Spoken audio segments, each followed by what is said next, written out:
Dan setiap sejarahnya Nabi ada pelajaran penting buat kita dalam kehidupan kita.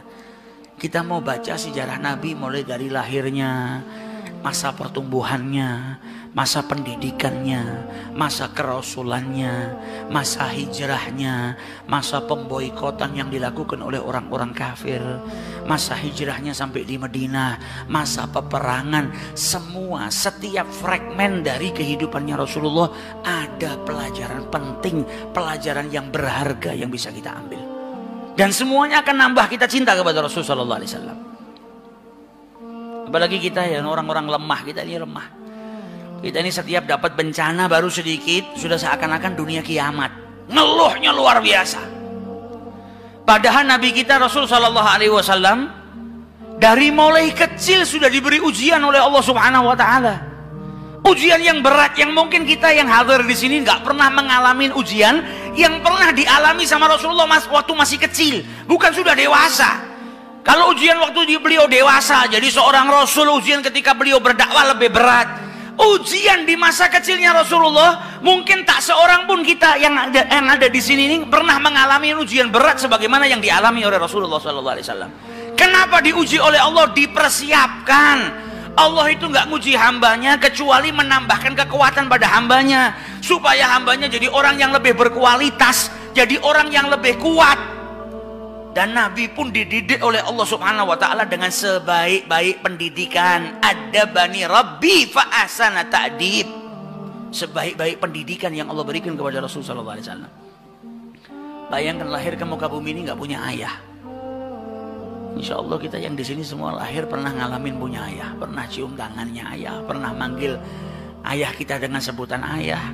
Kita pernah dengar ayah kita manggil kita anakku, bunayya, waladi, ibni, putraku. Nabi Muhammad gak pernah dengarkan itu. Kata ulama, yatim yang paling dahsyat, penderitaan bagi seorang yatim yang paling dahsyat adalah ketika lahir ayahnya sudah gak ada. Kalau yatim setelah dia lahir dia sudah pernah dapetin ayahnya, pernah manggil ayah, atau pernah dipanggil wahai anakku, atau pernah dicium oleh ayahnya, atau pernah mencium aroma daripada ayahnya, ada kenangan. Nabi Muhammad masih di perut ibunya, ayahnya sudah meninggal. Abdullah bin Abdul Muttalib sedang melakukan perjalanan pergi ke Syam untuk berdagang. Pulang dari Syam mampir ke keluarganya. Ibunya Abdullah bin Abdul Muttalib itu orang Madinah, dari Bani Najjar. Nabi Muhammad ini punya ayah, ayahnya ibunya orang Madinah. Jadi paman-pamannya Abdullah ini ada di Madinah. Ini tertibnya Allah. Makanya Nabi Muhammad kemudian hijrah ke Madinah, kembali ke keluarga, bertempat tinggal di keluarga ayahnya di Madinah. Pulang dari Syam mampir ke Madinah, silaturahmi dengan keluarganya, dengan keluarga ibunya, paman-pamannya dari ibunya. Dan akhirnya beliau meninggal di sana. Sampailah kabar ke Mekah Mukarramah kalau Abdullah sudah meninggal. Nabi Muhammad masih di perut ibunya. Nabi lahir nggak pernah punya ayah, nggak pernah berjumpa dengan ayahnya, nggak pernah manggil ayah, nggak pernah dipanggil oleh seseorang dengan ya bunayya seperti kita semua dengar kalau ayah kita manggil anakku, putraku. Nabi nggak ngalamin masa itu. Lahir kecil sudah dikejar sama orang Yahudi mau dibunuh karena orang Yahudi mendengar tentang kenabian di akhir zaman. Dipindahkan sama kakeknya, disusuin oleh Halimatus Sa'diyah. Ketika usianya 6 tahun dijemput sama ibunya Siti Aminah, dibawa ke Madinah untuk bersilaturahmi dengan keluarga ayahnya dan juga berziarah ke makam ayahnya supaya tahu, nak, ayahmu punya keluarga di Madinah, supaya kenal dengan keluarganya. Ini pelajaran penting juga buat kita. Terkadang kita punya paman, punya bibi, punya keluarga, nggak pernah kita silaturahmi. Nabi Muhammad dari kecil sama ibunya dibawa, diperkenalkan dengan saudara-saudara ayahnya yang ada di Madinah. Aminah bawa Rasulullah perjalanan 500 km dari Mekah ke Madinah. Hanya bertiga. Seorang janda yaitu ibunya Rasulullah SAW, Aminah, bawa anaknya yang usianya 6 tahun, Muhammad bin Abdullah, dan bawa salah satu pembantunya yang bernama Ummu Aiman. Perjalanan 500 km dilalui oleh Siti Aminah, bawa Rasulullah untuk apa? Silaturahmi dengan keluarganya. Sampai di Madinah diperkenalkan dengan keluarga ayahnya, silaturahmi dengan keluarga ayahnya, dan sempat berziarah atau ditunjukkan oleh Siti Aminah makam daripada ayahnya. Bayangkan seorang anak yang gak pernah berjumpa dengan ayahnya, lahir ke muka bumi ini dalam keadaan yatim, gak pernah berjumpa dengan ayahnya. Ketika ngelihat makam ayahnya, setelah itu pulang ke Mekah, maka setiap anak pasti di perjalanan yang ada di kepalanya siapa? Ayahnya. Karena baru pertama kali berjumpa, dan bukan berjumpa dengan ayahnya masih dalam keadaan hidup, tapi ayahnya sudah meninggal dunia. Jalan sama ibunya pulang ke Mekah, perjalanan baru 150 km. Di tengah jalan di sebuah desa yang bernama Abwa, ibunya sakit dan meninggal dunia. Kita di sini ada nggak yang ngalamin ujian seperti itu saat usia 6 tahun? Lahir nggak punya bapak, 6 tahun baru jalan bareng sama ibunya. Tinggal di rumahnya Halimatus Sa'diyah lama, berpisah dengan ibunya lama. Baru perjumpaan dengan ibunya, kemudian keluar kota bareng dengan ibunya, dalam perasaan yang bahagia. Kebahagiaan itu bercampur dengan kesedihan ketika melihat makam ayahnya, teringat dengan ayah. Di Mekah dilihat anak-anak seusianya punya ayah semuanya. Maka setiap anak pasti punya kerinduan, ada kesedihan di hatinya Rasulullah. Baru jalan pulang, belum sampai di kota Mekah, di tengah-tengah jalan ibunya meninggal dunia, meninggal di pangkuannya Rasulullah SAW. Umur 6 tahun sudah dapat seperti itu.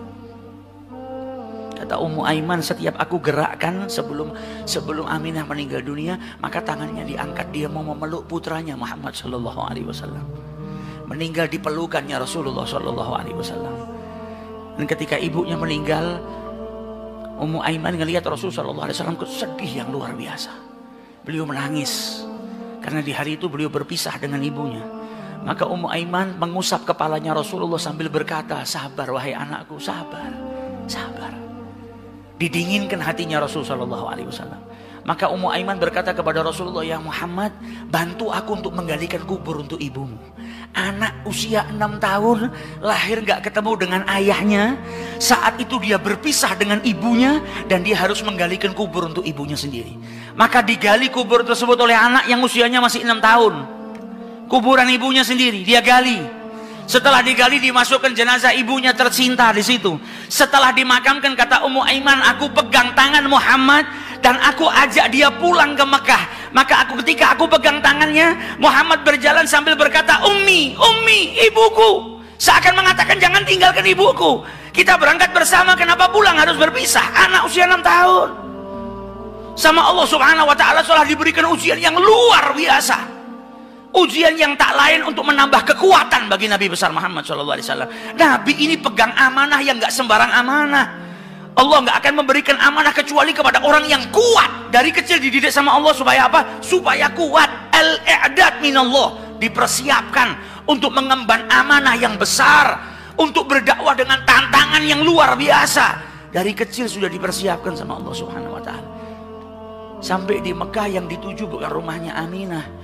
Sampai di Mekah yang dituju langsung rumah kakeknya Abdul Muttalib. Sampai di rumah kakeknya, dia ketuk pintu rumah kakeknya, dibuka oleh kakeknya. Abdul Muttalib cuma ngelihat Muhammad dan Ummu Aiman. Maka Abdul Muttalib kakeknya bertanya, Aina ummak, mana ibumu, mana ibumu? Maka Rasulullah sambil menangis dan berkata, Ummi, Ummi, Ummi. Dan Ummu Aiman berkata, laqad matat, telah meninggal ibunya. Maka Abdul Muttalib pun menangis yang luar biasa. Sedih ngelihat cucunya yang lahir tanpa seorang ayah, usianya baru 6 tahun sudah pisah dengan ibunya, ibunya meninggal. Maka dipeluk Rasul SAW dan kakeknya berkata, anta bunayya, engkau anakku, jangan takut, engkau tidak sendiri, engkau ini anak saya. Dalam kisah yang pendek ini kita bisa dapat banyak pelajaran. Maka sejarahnya hidup Rasul SAW ini pelajaran penting buat kita. Nabi masih usia seperti itu sudah dapat ujian yang besar dari Allah Subhanahu wa ta'ala, dan dia adalah kekasihnya Allah Subhanahu wa ta'ala. Kita yang baru dikasih ujian sedikit sama Allah sudah meledak bagaikan kiamat, yang terkadang kita nggak sabar, bahkan kita terkadang masuk dalam kategori tidak terima dengan apa yang diberikan oleh Allah Subhanahu wa ta'ala.